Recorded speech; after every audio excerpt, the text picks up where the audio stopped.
Hello, today we're going to make a fidget spinner. First, we're going to need a connector piece with a hole in the middle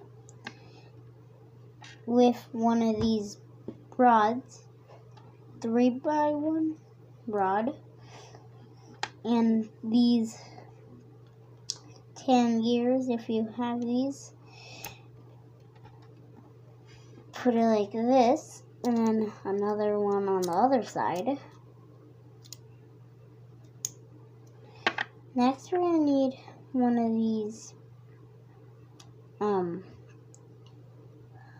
1x3 rods with one of these like stopper pieces, and one of these like 2x4 that turns into a 1.